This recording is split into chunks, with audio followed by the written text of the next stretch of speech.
All right, we might have to make this quick. So it is November 29th, 2025, and I know I'm late, but I've been under the weather, and this is probably the first day where I actually feel like I can have this conversation. So anyway, the this is the last conversation of of November. And we just got back and um what actually happened that week? Oh, right. So we got back, started to put stuff together.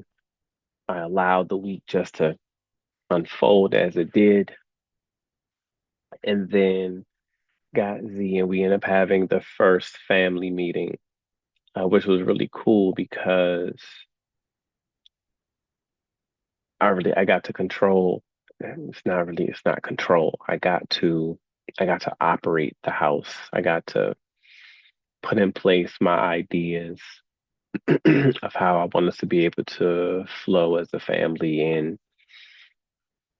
just really take leadership in how this goes, right? Understanding and accepting that this is my house that we're in, and I set the tone. And starting from the very beginning of saying this is how I want us to operate, and everybody has a voice, and I want I want this to be able to work.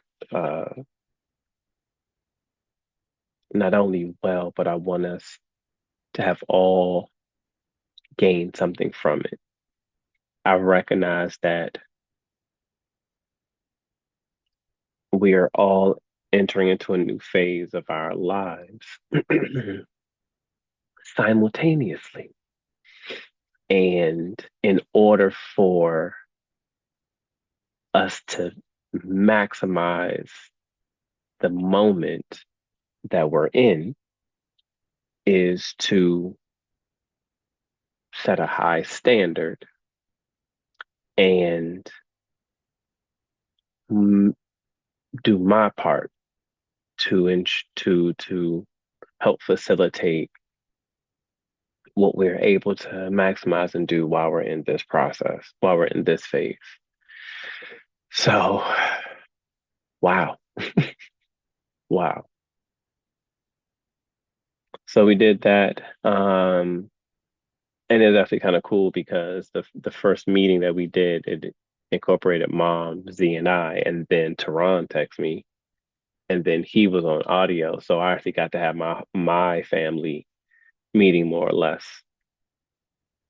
And it felt really good. It felt really good for Tehran and Z to be attached to that as well.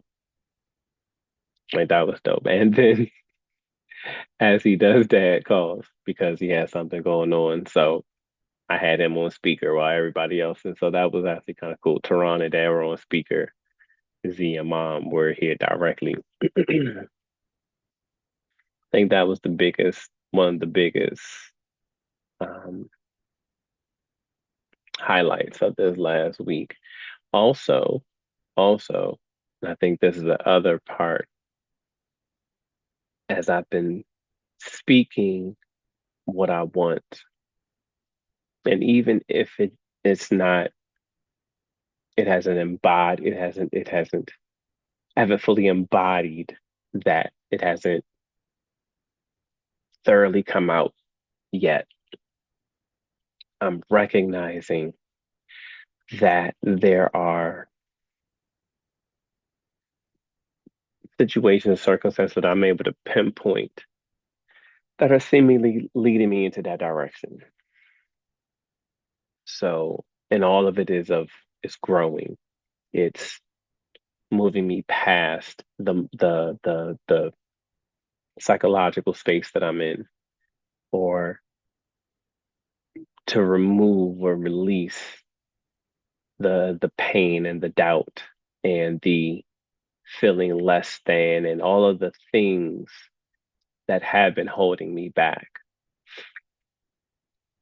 I am committed to shed every part of that because that is not who I currently am.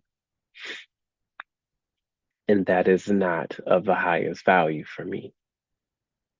And so knowing that I really want to let go of those old limiting beliefs that I've continued to carry on,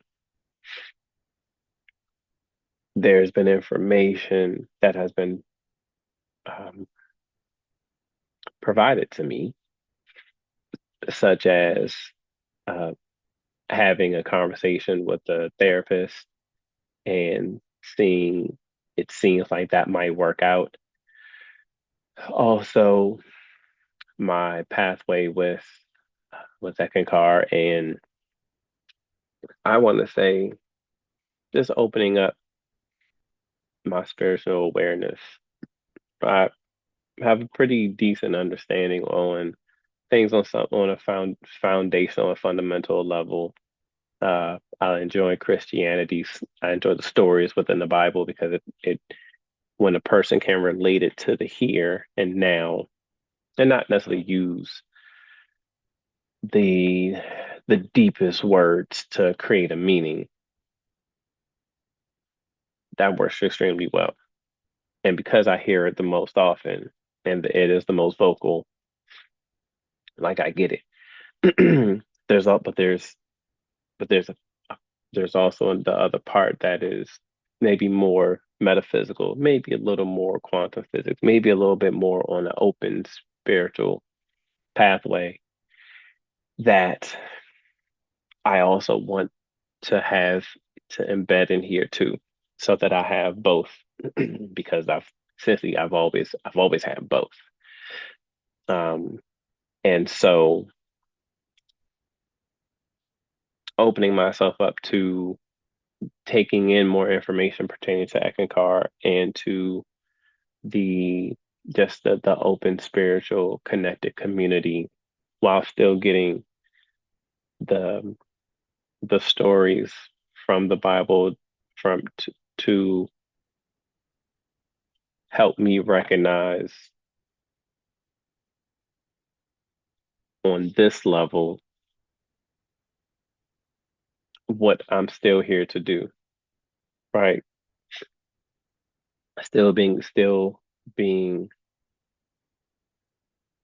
called to answer God's call and to serve and understanding how to serve and being able to just take the stories in and the principles that are applied to it, that the principles that are connected to it, and apply those things to me.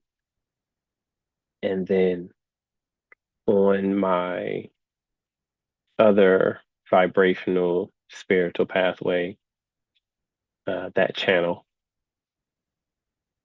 going deeper in there and being able to understand where they're the same and respect differences. And that's really it. To understand where each of these uh, tunnels, pathways, where each of these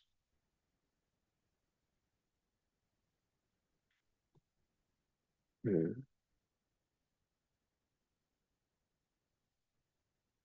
where each belief system has its commonalities. I don't know why it took that long to come up with that. So ideally, I want to be able to understand where each belief system, at least the core belief systems that we experience here, and get a good enough understanding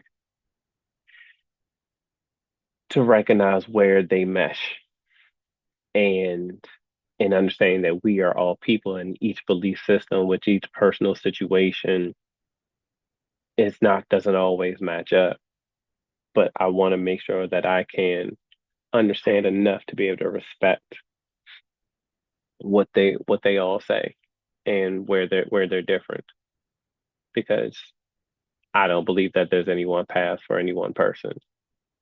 This experience is individualized, just like our fingerprint. So whichever way works for you, let me see how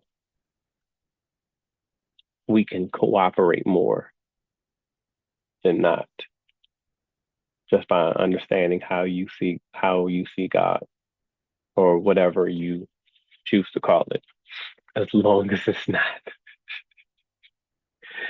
as long as it's not the low vibrational.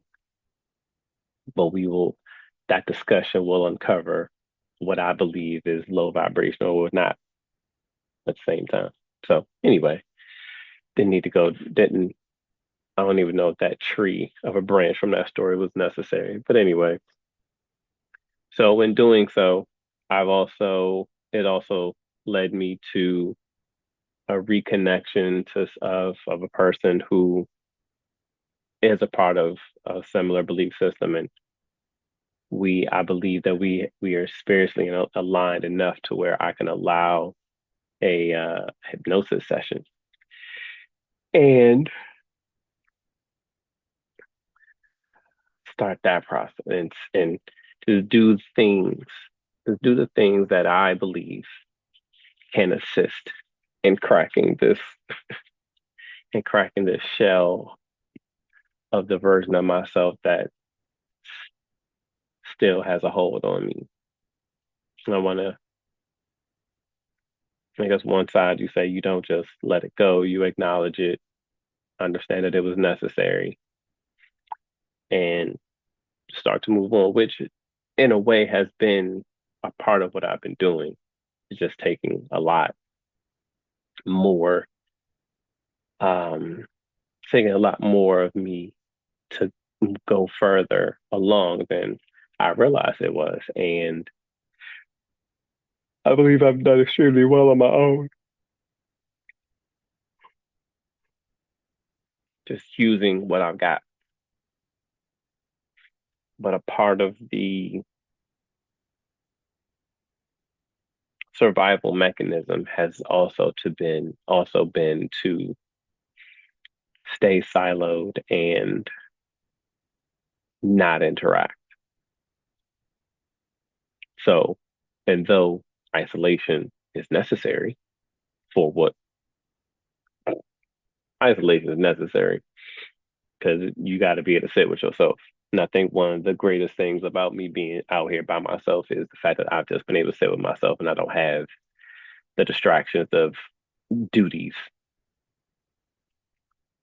Anyone who needs something from me, you get it when you get it.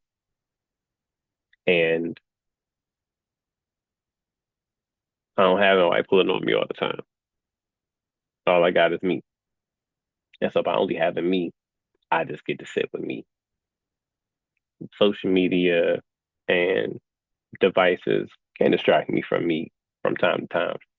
But even when I am watching something, it is still just me. There's nobody else talking to me. And this way I poured so much into me. When I do have to give it, I'm just able to give it. That's an amazing feeling. So yeah, man, I'm we on the 2026 is it. It's definitely the breakout year. All things have been leading to this moment and everything is in place. And because I recognize that everything is in place, I am openly accepting all forms of assistance that can get me, that can help me realize, help open my eyes, wake me back up, have me understanding how valuable I am, how important I am, how necessary I am. And how talented I am, how resourceful I am, how charismatic I am, how relatable I am,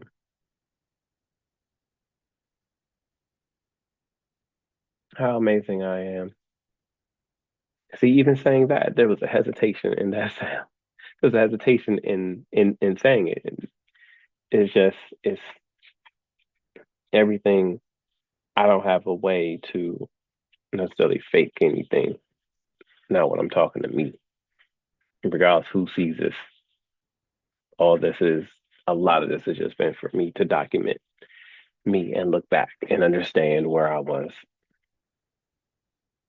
But saying I am amazing, how amazing I am, there was a bit of hesitation in there. Because I think if there was a point where I was going to say how amazing I can be, and then it was like, no, how amazing you are. So, and there are multitudes of ways in which I can display each of the things, each of these components of me.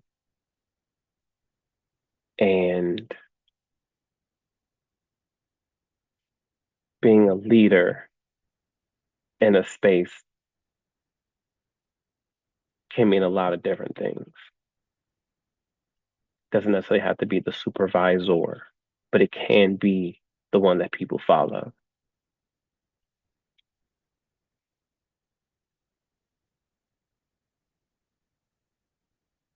Operating as a servant leader, operating as a servant leader,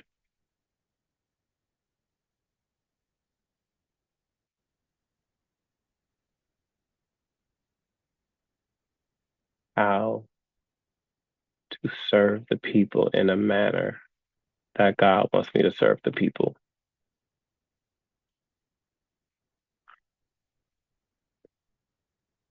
And I've got a couple ideas.